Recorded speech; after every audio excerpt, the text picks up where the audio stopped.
He hated it. That's what Ricky Steamboat said about wrestling with Jay Youngblood near the end.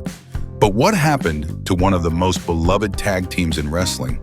And how did it lead to death at just 30 years old?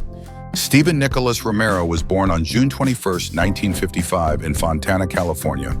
His father was professional wrestler Ricky Romero. Wrestling ran in the family. His brothers Chris and Mark Youngblood also became wrestlers. But his father didn't want Stephen to follow this path. The wrestling business was too hard, too demanding. Stephen didn't listen. In 1975, he made his debut anyway. He started wrestling under a mask in Amarillo as Silver Streak. Then he moved to Pacific Northwest Wrestling. There he adopted a Native American gimmick and took the name Jay Youngblood. He also wrestled as the Renegade and Steve Romero during his early years. These character changes were normal back then. Different territories wanted different stories. Youngblood traveled through many wrestling territories. He competed in Pacific Northwest Wrestling, NWA All-Star Wrestling, and Championship Wrestling from Florida. He also wrestled for the American Wrestling Association and the World Wrestling Council in Puerto Rico. He even worked in Memphis, Mexico, and for Pro Wrestling USA. In April 1978, Youngblood entered the Mid-Atlantic territory. This would change his life, but success didn't come right away. He spent months moving between the lower and mid-card ranks. Even with his wrestling family background and natural talent, he had to work hard to reach the top. By 1979, something special was happening. Jay Youngblood was being paired with Ricky Steamboat. Their first televised match together was in July 1978. At the time, it seemed like just another television match. Nobody knew they were watching the birth of a legendary tag team. The chemistry between Steamboat and Youngblood was real. It wasn't just booking decisions that made them successful. They had genuine connection in the ring. They could make crowds believe in them. This is what made them special as a babyface team. Fans loved watching them work together. Their wrestling style was often called poetry in motion. They moved fast and worked as one unit. They would isolate opponents' body parts and execute moves with perfect timing. Their drop kicks were signature moves. They delivered hard chops and always seemed to know where their partner was. By early autumn 1979, the team was firmly established. They were ready for main event matches. Their success came from their ability to connect with audiences. People believed in them. They made wrestling look real and exciting. The championship success came quickly. Steamboat and Youngblood captured the NWA World Tag Team Championship 5 times between late 1979 and late 1983. Their first reign lasted 157 days, starting on October 24, 1979. They also held the NWA Mid-Atlantic Tag Team Championship once together. During their peak years, they were called the gold standard for fan-favorite tag teams. They had memorable feuds that showed great storytelling. In 1982, they fought against Boris Zukov, Don Kernodle, and their manager Sergeant Slaughter. This rivalry had many twists. Private Jim Nelson betrayed his team to side with Steamboat and Youngblood. The villains used psychological warfare. They destroyed ceremonial gifts meant for fans. They injured Youngblood with their atomic bomb move. They even made a contract that would force the team to break up if they lost. Their most famous match was at Starrcade '83. They defeated Jack and Jerry Briscoe to win the NWA World Tag Team Championships. The match was incredibly intense. All 4 wrestlers were bleeding by the end. It showed how much they put into their performances. Fans still rate Steamboat and Youngblood as one of the greatest tag teams ever.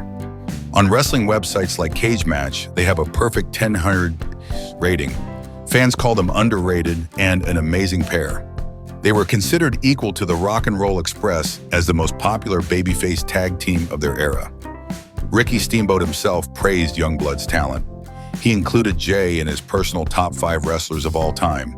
Steamboat said Youngblood could convince everyone in the audience that he could take out a guy who was 300 pounds, even though Jay was only 242 pounds. This showed his incredible ring psychology and fire. But Youngblood's career wasn't just about his partnership with Steamboat. He won many championships with different partners. He held the NWA Mid-Atlantic Tag Team Championship 3 times.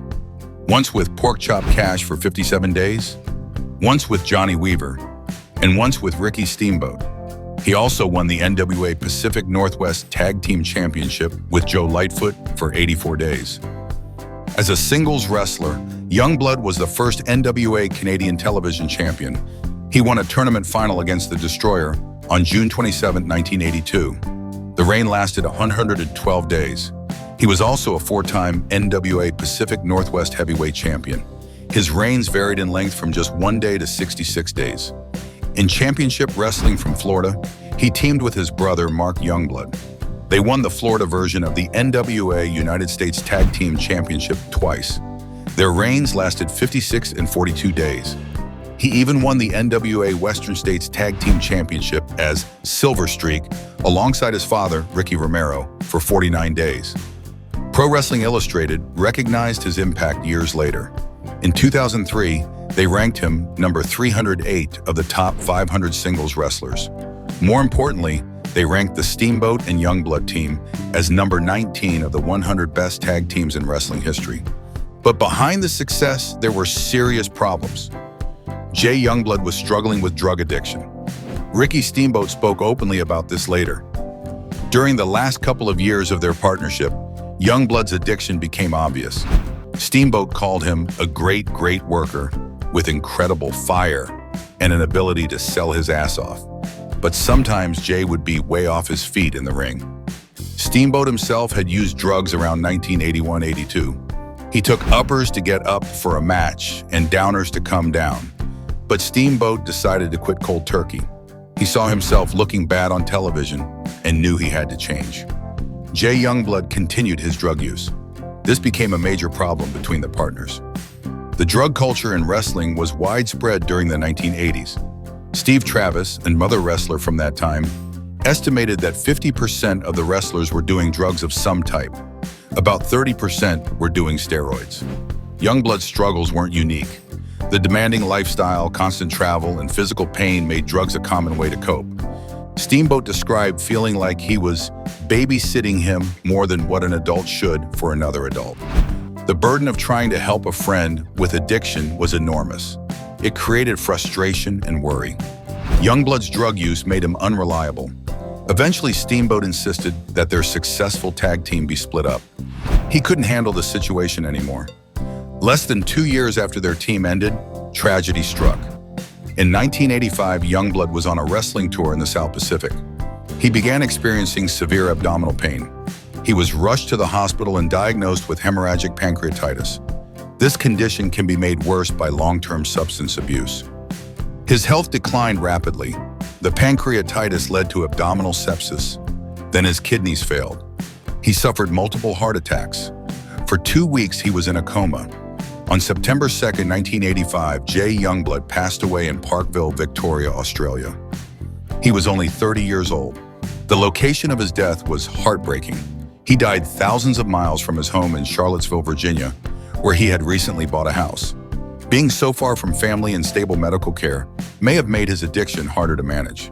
The wrestling lifestyle of constant travel contributed to his vulnerability. Despite his tragic end, Jay Youngblood left an incredible mark on professional wrestling. His talent was undeniable. The fact that Ricky Steamboat included him in his top 5 wrestlers of all time proves the respect he earned from his peers. His ability to make fans believe he could defeat much larger opponents showed his special gift for ring psychology. The Steamboat and Youngblood tag team set the bar by which all babyface tag teams were measured. Their unparalleled connectivity with the audience and poetry in motion style influenced an entire generation of wrestlers. They didn't just win championships, they helped shape how heroic tag teams should work and connect with fans. Their sophisticated storytelling in feuds like the one against Sergeant Slaughter showed wrestling could be quality entertainment. They contributed to the furthering of wrestling as an entertainment medium. Their innovative approach created a template that later successful teams would follow. Jay Youngblood's story serves as both inspiration and warning. It shows how incredible talent can create a lasting legacy even in a short career. But it also reminds us of the serious dangers that wrestlers faced during that era.